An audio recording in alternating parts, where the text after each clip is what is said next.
platinumed Elden Ring Nightreign completely solo and you can too. It also took me only 14 expeditions in total. If you have no friends like me or just prefer to play alone and you still want to complete Miyazaki's new wonderful creation, then this video is right for you. Today I'll take you through my journey in Nightreign, where you will learn just exactly how I managed to complete the whole game solo and get the platinum trophy. Or all achievements if you are Gabe's devoted follower. I mean, it's way better than to be Sony's fan anyway. Let's get into it. With over 200 hours across all systems on the base game of Elden Ring, I would say I am more than prepared. After loading up the game, we complete the tutorial where we learn how to run, grapple, jump and kill. At the end, we go up the stairs and wait for the enemy to spawn. This fucker here will kill you, don't even stress it. Matter of fact, don't even fight back, just sit back and go on TikTok for 2 minutes or something. He's an unbeatable, but you aren't beating him. Trust me, I tried. Welcome to the Roundtable Hold, where we get our first trophy for simply visiting. This area serves as our hideout where we can switch characters, sort our relics, or even change our outfit. And that's about it. Only one expedition is available at the start, so that's what we'll be picking. For the first character, we want to use the one that sucks the most ass. The reason for that is this trophy right here, which requires us to beat a Night Lord with every character in the game. Logically, the first boss is the easiest to beat, and if you think otherwise, well, you're wrong. I'll explain the fight later when we get there. The worst character in this game is, in my opinion, the Guardian. This guy only works in co-op, and even then he's pretty miserable to play, so let's get him out of the way first. As soon as we land, we want to clear out the first camp and get to level 2 as quickly as we can. The items we collect aren't that important, but the runes definitely are. For real though, don't skip this camp. No, you are not as good as Distortion 2 or Gino Macchiato or whoever. Just do the camp, trust me. After we clear the whole camp, we run to the nearest Grace, aka Bonfire, but while on our way, we quickly look at the weapons we managed to grab. The passives are always active. The weapon doesn't have to be in our hand necessarily for them to work. Just simply keeping it in our inventory activates it. Except when there is this symbol that signals that we must hold the weapon we are currently looking at for the passive to work. Was that too confusing? Anyways, good passive keep, bad passive. After leveling up to level 2, checking our map and locating the nearest point of interest is our best bet. We want to find one of these 3, but these 2 are the best in the early game, so if we need to decide, picking any of these 2 is always the right choice. I personally prefer the castle, so I always choose that one. During this run though, our fastest route was going through the ruins, so what can we do? On our way there, we of course kill some lower ranked enemies for extra runes. It's always worth killing these mobs, unless you have to travel larger distances to get to them. Staying focused is the main point of this game, so that's why. Now I can't really help you kill these bosses in your game, since it's all practice unfortunately. If you never held a blueprint, I can teach you how to build a portal fort, you get me. These lower level bosses are extremely easy, so you shouldn't even have a problem with them in the first place. The reward we get is a weapon. Picking the right option will come with experience as well, but if you have no idea what to choose right now, just know that every single Night Lord has a weakness. These weaknesses are displayed back in the Roundtable Hold when you are selecting your expedition. You see this right here? Holy. Gladius here is weak to holy damage. This boss, for example, is weak to lightning. No, these are not the same symbols. Do I think this fucker made these symbols so similar on purpose? Of course, he's the guy who created this shithole after all. If no weapons have the damage type you want, just pick the one with the best damage to moveset ratio. You should have some sort of an idea how Halberd operates, since everybody and their mom played base game Elden Ring, so yeah. Let's continue. If we ever find ourselves in between locations, listening to this sound right here proves beneficial.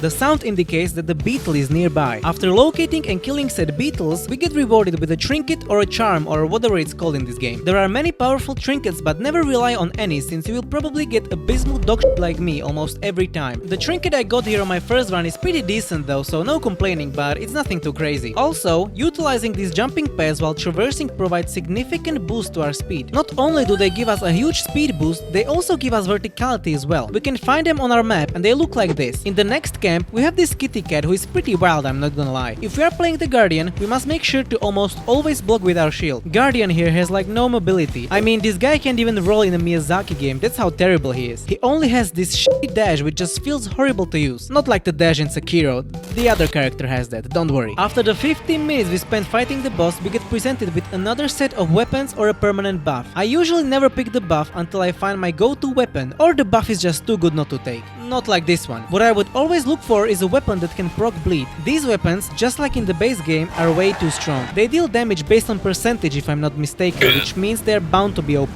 The next thing we are going to look for are these churches scattered throughout. There are 3 or 4 churches in each run, and if you are a solo, which you probably are if you are watching this video, you must, and I repeat, you must visit each one. After we interact with this little table right here, we get the permanent bonus flask to heal ourselves with. These are crucial when it comes to the Night Lord at the end, but even for the bosses after each day is completed. You do not want to miss these. But that also doesn't mean you are supposed to just rush from church to church. Just simply walking around from place to place is the biggest time killer in this game, therefore you won't be as efficient. Just plan out your path properly and you will be good. After we are about level 4 to 6, we visit at least one of these 3 mines that spawn on the map. In each of these there is one enemy who is stronger than the rest, who drops a very important item for our mid game. The item I'm referring to is the smithing stone 2. This stone helps us upgrade our weapon from the blue rarity to the purple one, which basically means we deal more damage. Damage is always beneficial, excluding the mental damage you will experience during this platinum, of course. As you can see, just one guard over here rewards us with 1.8k runes after we defeat him. Now that might not sound like a lot, but the time we spend on killing these enemies is really low compared to the rewards we get. Skipping them isn't always the right choice. As I make my way out of the mine, I head for the jumping pad, but I notice a demi-human queen just chilling here. She is one of the many world bosses we can find on our expeditions, but be careful here. The bosses have varying difficulties. Some of them are extremely simple to beat, like for example the demi-human queen we just found, but on the other hand, there are a lot of bosses who will most definitely whoop your ass if you are low level. The bosses you are currently looking at are the ones you can try to beat as soon as you are level 5 or above. It all depends on your confidence with the game and your risk tolerance time-wise. Now these bosses on the other hand are like the spawn of Satan. If you are not good at the game, never approach these fuckers unless you are level 11 or above, and even then be extremely careful. It will probably end horribly for you. Probably with you destroying some family property even. Just try to avoid them. Like I said, the demi-human queen is probably the easiest boss out of all of them, so I deal with her or him quickly. You can never be too sure in this day and age, I'm just being careful here. She drops for me one of the most powerful power-ups. It basically just increases our damage, I mean you can read yourself. This run was extremely lucky in terms of the boss spawns, since right after the queen I locate this fella right here who is equally as easy. Annoying? Sure, but definitely on the easier side. He also drops another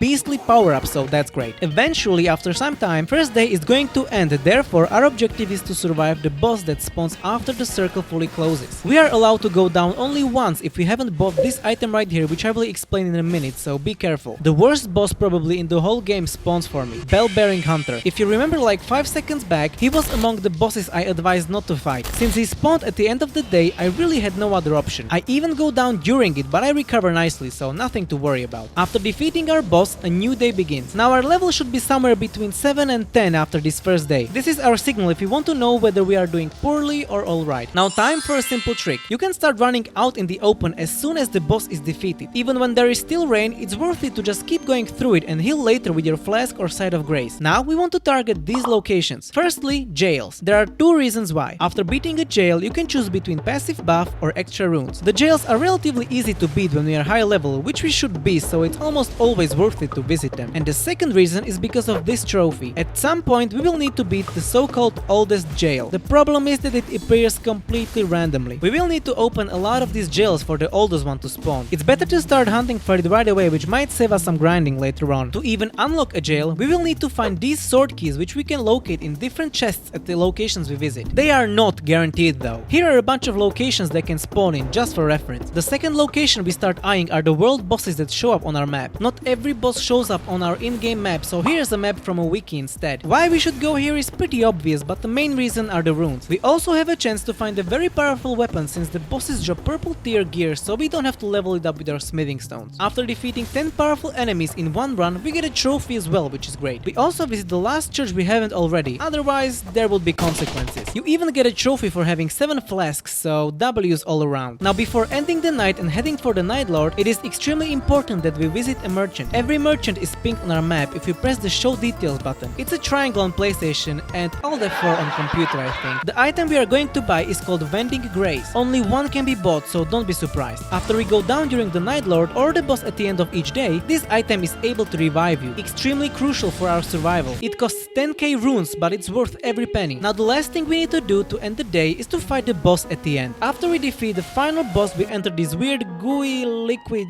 thing and find ourselves in heaven. First thing, we go over to the Grace and upgrade to the max level. Second, we go over to the merchant and buy another Vending Grace. Heading into the boss, we will have 3 resurrects. 2 from the Vending Graces we just bought and 1 we get automatically. We spent any remaining runes on these flasks right over here. All of them are pretty ass in my opinion, but the ones that heal us will probably be the most beneficial, so grab those. The last thing we can do here is heading over to the anvil and upgrading our weapon we will be using during the fight if we haven't already. Now, our 35-minute run comes to this. It's do or die now. We enter the boss arena and go head to head with the Night Lord. For Gladius here, just be patient and attack only after his attacks. He has really forgiving punish windows, so if we stay patient enough, we should have no problem.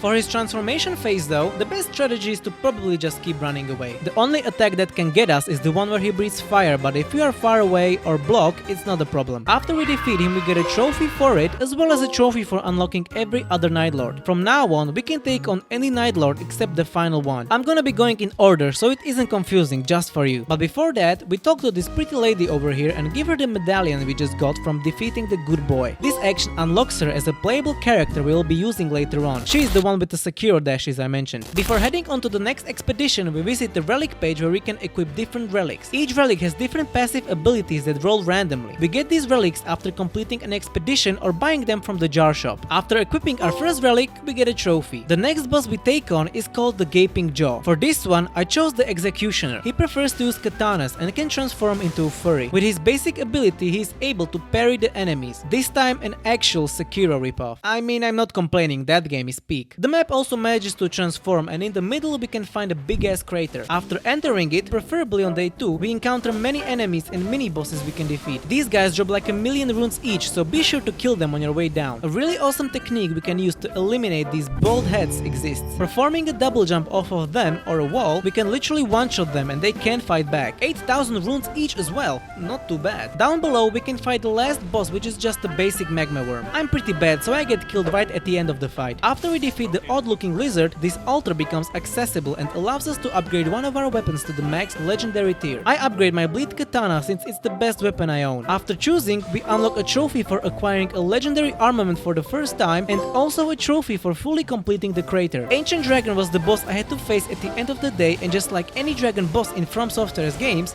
this poor guy can't even touch me. It's time to stop making them from soft. Bale and Midir are like the only cool ones, just let it go guys. If that wasn't enough, the game decides to spawn me another 2 bosses to fight. This is a random event that can occur at any given day. With about 200,000 runes on my back, I reach level 15, which is actually the max level you can get in this game. We also get a trophy for doing this. Now, for Gaping Jaw. He has a weakness to poison damage, so that's why we brought 3 weapons. One is our legendary bleed katana, which will be our main weapon. The second one is yet another katana, but now with poison damage, and the last weapon is the bow that can also deal poison damage. Every time we get the chance, we want to apply poison to our precious boss over here. He vomits on the ground, which is gross and rude by the way, but more importantly, he gets stunned for a brief moment, allowing us to deal damage to him in peace. This unfortunately stops working when he enters his second phase, which sucks, but we'll deal with it. Killing him gives us a trophy, and that will be the second boss done. For the next expedition, we choose the Recluse, a sorcery girl who might be the most OP character when it comes to damage.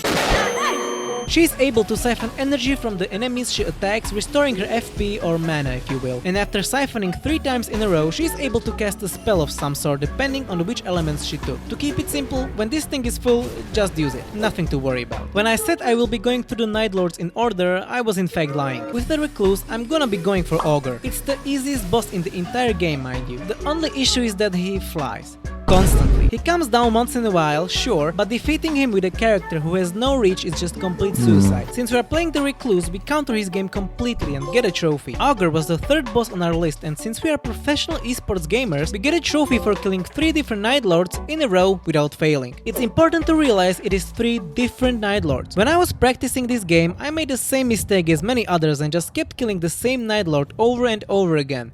Don't do that. Back at the Round Table Hold, we stop over by the jar shop and buy this item right here. Buying this item spawns a new phantom we can touch. Appropriately. After doing so, we get teleported to a location where our objective is to eliminate this innocent looking girl and her 3 bodyguards. I'm not sure about the lore or anything, so don't even ask. All I know is that she's easy to beat when playing Ironeye, which will be the character we will use on our next expedition. Beating the bodyguards first is definitely the best way to proceed. After we defeat her, we get a trophy and she becomes our new playable character. The next boss we are tackling is the Dragon Boy. He's weak to fire, so remember that. On our map, we can notice another shifting earth transformation. It's just a basic ass mountain. Not that basic actually. There are many enemies, specifically dragons, who will constantly harass you on your way up. They drop a lot of runes if killed, but they definitely aren't worth killing. At least these ones. Just don't even bother. They take way too long to defeat, which can ruin your run completely. They also attack with frostbite that basically chunks you for a ton of health if this meter fills up, and oh believe me, It will. The reward we get for reaching the top is a trophy and a permanent buff that nerfs the frostbite damage we receive. The frostbite damage takes twice as long to fill up, and when it does, it hits for half of the damage than usual. Basically, you won't even notice you have it while playing normally. Luckily, we are normal. The dragon boss we are taking on specializes in dealing frostbite damage. Having this buff on us while also using a fireball makes this encounter a delicious slice of cake. Just be careful about this attack. It has exactly two variants. The first one looks like this sucking motion, and to survive it, you have to hide behind this stone pillar. The other one you can identify by hearing a glass breaking and running in the opposite direction. That's basically it for this boss, so let's continue. The fourth boss we defeat unlocks the last Night Lord in the game. He is so important that he even gives us a trophy, which is nice of him. Now, before we start unlocking the worst trophies in this game, which are just pure RNG, we start up our fifth boss, who will be the Sentient Pest. For this one, we will be playing the Revenant, who can spawn up 3 allies to fight alongside with her. A swordsman, a skeleton, and this big man right here. The Sentient Pest isn't difficult, although we also have to fight his scorpion friend over here. He is exactly the reason why we picked the Revenant for this boss in the first place. In theory, one of our buddies should tank the scorpion while we, on the other hand, chase after the flying glowing moth. In the second phase, they decide to combine together, making this fight a little easier. The little moth starts riding the big ass scorpion, which reminds me of something, but it's probably nothing.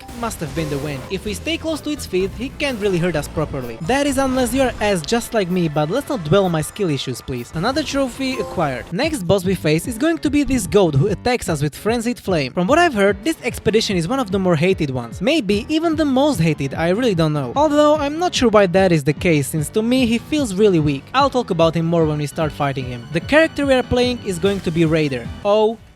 Way too good in my opinion. He has the best strength scaling in this game, so the bigger the weapon, the better. It's not really because of him that he is overtuned, but more because of the fact that jumping attacks are just way too powerful. Spamming them makes the enemies enter the staggered state constantly. After hitting them over the head multiple times, they get stunned, and you can hit them with the riposte, which deals even more damage. It doesn't cost you much stamina, the animations are really fast, these jumping moves just have no significant downsides to them. Back to the game, we witness another shifting world event, and this time we have the Rotted Woods. As soon as we enter, you can see that a Scarlet Rot bar starts filling up. If you have no idea, Scarlet Rot is basically poison on steroids and deals even more damage quicker. Our mission here is to get up to this castle with this little red flag over it and grab a map that is sitting right on this table. After doing that, a new spot appears on our in-game map, so we start heading over to it. What we find here will be a large tree that we can climb on, where we can interact with this glowing flower, which rewards us with a new buff. This buff stops the Scarlet Rot buildup, which is crucial to even move through this forest in the first place, and gives us the ability to restore health by attacking the enemy quickly after he damages us. It's basically the same mechanic like in Bloodborne, but way worse. In this game you get like no time to get it back, and even if you do, the healing is pathetic, at least in my opinion. However, the Rotted Woods contain many bosses that drop a lot of runes for us to get, which means you never fight a Night Lord under-leveled, so that's a plus. It's time for the goat, definitely one of the better designs. He starts slowly, just swinging his staff around and casting some AoE frenzy attacks. The real fun begins when he decides to channel this attack that we are supposed to break either by running to these sigils around him or simply dealing enough posture damage that he staggers. He goes absolutely insane, jumping around trying to hit us and spreading madness everywhere. Being enraged becomes his main state, and all I can say is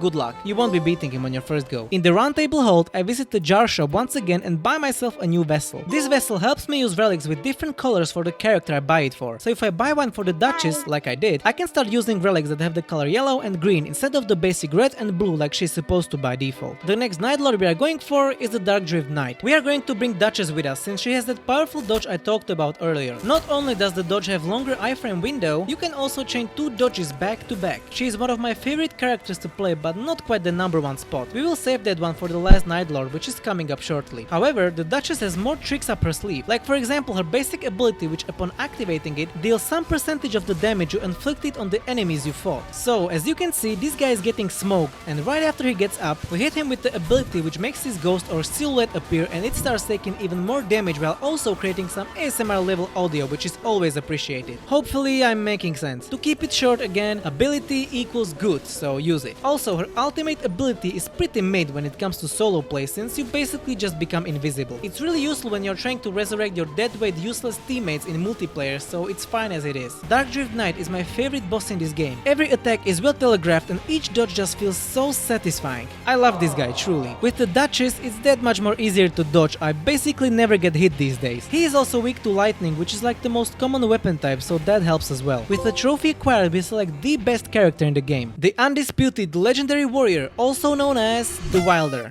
the wielder, the whatever the fuck. This Pookie here is so nice to play, it should be illegal. He specializes in greatswords, which are the best weapon class, mind you, but that's not all. His ability is a grappler that pulls him closer to whatever he chooses. It could be the ground, a wall, even an enemy. It's really versatile and gives insane mobility increase. One of the best engages are when you grapple on the ground and just before the animation ends, jump up, which sends you flying, and then you end it with a strong attack, basically staggering enemies on the spot, Markiplier style. Mastering his kit is also rewarding as hell when you can see your improvements game after game. You become faster, more efficient, and the overall control over the character you feel increases as well. What more can I say, he's my favorite. His passive ability is a get out of jail free card that prevents you from dying if you are about to. It activates automatically just before the enemy arranges your funeral, so no thinking involved. His ultimate is also extremely simple to use. All you have to do is walk up and play this guy and you'll see what I mean. On my way to fight the last unique Nightlord in this game, I come across the first random raid that can occur at any given time. A demon casts a curse on us, and as you might have noticed, our health bar shrunk by like 33%. In order to break the curse, we must locate the same goat man we fought earlier and pay him some runes. We could also start attacking him, but I wouldn't recommend it for various reasons. There are 4 different raids and we just completed the first one, which means 3 more to go. Like I said, they are random, so our only option is to be patient and play. We also encountered the last shifting earth event there is in the form of this beautiful mini city called Nocleato. I'll talk about it later though, since I got my ass kicked the first time I entered here. Let's focus on the last Nightlord instead. The first phase is easy on purpose as he drags his sword on the ground lifelessly. After reaching 50% of his health bar, he gets going a little, but we deny him by using our ultimate, riposte, and of course jumping attacks. After killing him, he transforms the whole arena and regains his health. He decides to actually start fighting back, gaining what seems to be the Moonlight Greatsword like the From Software tradition has it. He is no joke when you encounter him the first time, so be careful. Let me just say that the sequence where he splits open the sky is insane, just look at it, beautiful. After splitting the sky, each attack he does scorches the ground underneath us, so we have to pay attention to that as well. Unfortunately for him, we are just too powerful and take him down shortly after. The first trophy we get is the one for beating a Nightlord with all 8 characters, the second trophy is for beating the last Nightlord in the game, and the last third trophy is for beating every Nightlord in Nightreign. Since 3 trophies in quick succession aren't good enough, we also interact with this dude over here to end the quote-unquote story, which gets us yet another trophy. With all Nightlords defeated, it's time to jump back in to finish the rest of the game. Before all that, we change our outfit to look a bit more like everyone's favorite boss in that one other game you might know about. Our mission now is to complete the last Shifting Earth event. At the corner of this beautiful place, a creepy ass stag beetle wants to fight us and he means business. Even on my second go at tackling this location, I died to him not only once but twice, which forces me to leave and try again on the next expedition. As I spent all my available time trying to beat him, I ended up being level 11 for the boss at the end of day 2, who completely destroyed me, earning me my first loss on this save file.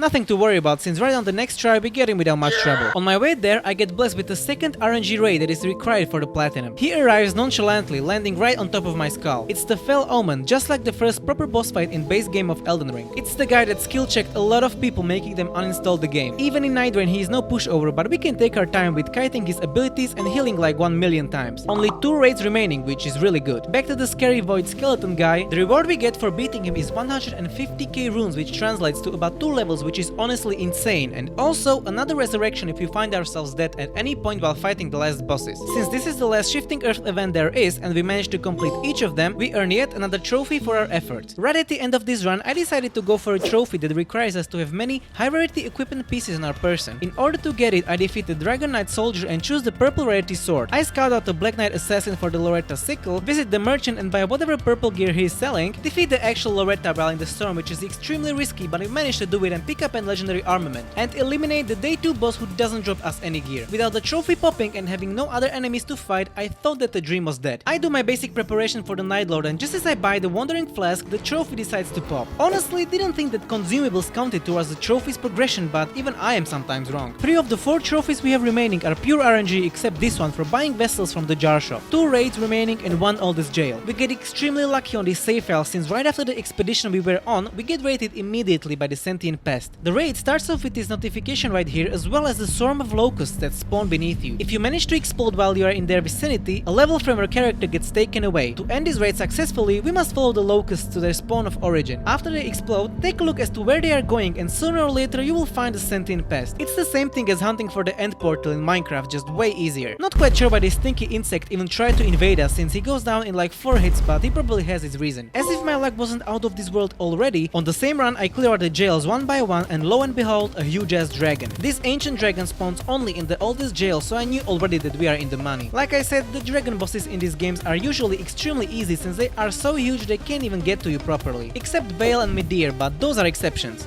Pig, by the way. He goes down and earns us another trophy. I tried to finish out the run with a win, but as you can see, it was not meant to be. I finished another expedition without the last raid spawning, so there is nothing to go over. However, right after that, the raid decides to appear. If you went for this platinum yourself, that window right next to you is looking real nice today. I have no idea how I got so lucky that I got 4 different raids back to back in like 5 expeditions, but all I know is that I have about 80 hours on my main save and still don't have the platinum, so don't be too angry with me. The last raid starts out with this notification about bubbles, and all we need to do is enter one. We get teleported into an arena with Ogre, who fights almost identically compared to his Nightlord version. He just deals way less damage and lets you hit him way more often. The power for defeating him grants you the ability to restore FP or mana by drinking your flasks. If you are playing the Recluse or the Revenant, you should be jumping 5 feet in the air once you get this. All that is left for us is to visit the jar shop back at the Round Table Hold and buy up every chalice available. 14 total expeditions, about 11 hours and 1 platinum acquired. If you enjoyed this video, be sure to sub and like the video. It helps a lot. Thanks for watching and see you later.